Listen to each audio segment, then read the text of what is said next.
The biggest mistake investors make is when they think the market is high, they get out, they go to zero. That is the dumbest thing you can possibly do because there's no certainty in this.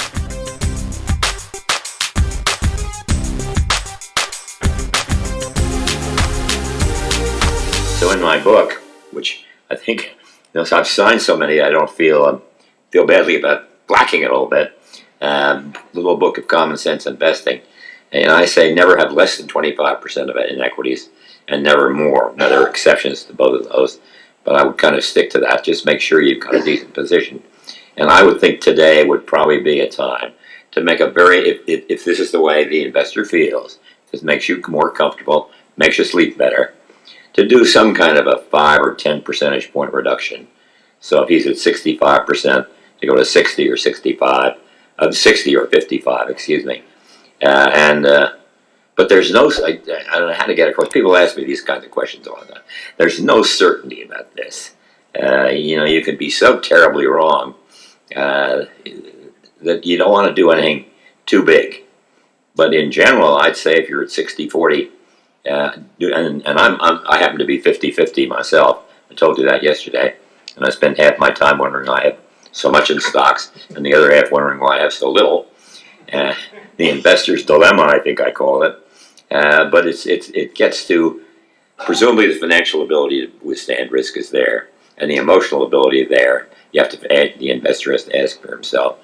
But if you're really bothered, really scared, do something. I mean, life is too short. But are there precise answers to the question? No, there aren't precise answers to anything in the field of investing.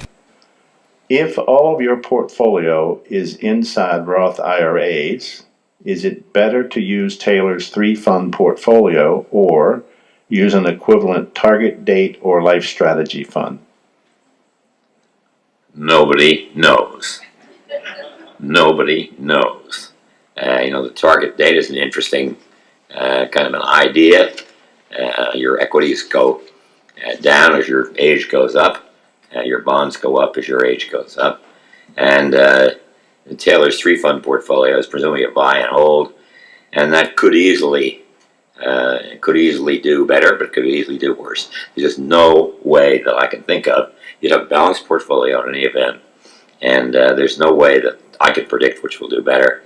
But if it were me, we are a funny crowd, these investors, we investors. I would do the simple portfolio rather than the complex portfolio.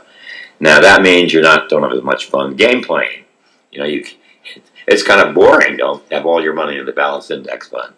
What do you do? Well, you don't look at it once a year maybe, and take it from there.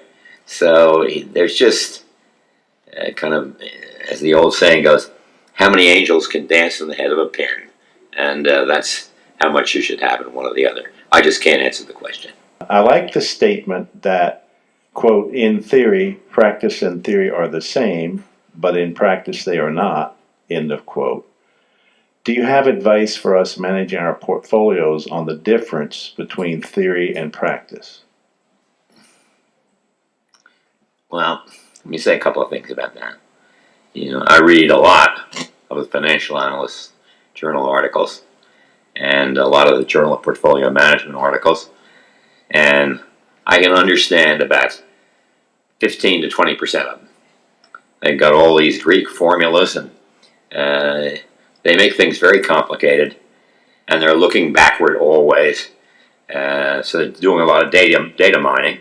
If you look backward and see something that doesn't work, you throw it in the ash can and find something that does work. And believe me, if you do enough data mining, you can find a lot of things that work in the past, that have worked in the past, I should say. So a lot of the theory out there, I think, is cast on a very misleading and foolish light. It doesn't allow for costs. It doesn't talk about what strategies you should have once you do invest. And there's this back testing, as it's called, that leaves me dubious about theory. Indeed, I wonder if anybody who writes these academic theory articles has ever followed his own advice. Think about that. And so, practice, I would favor over theory.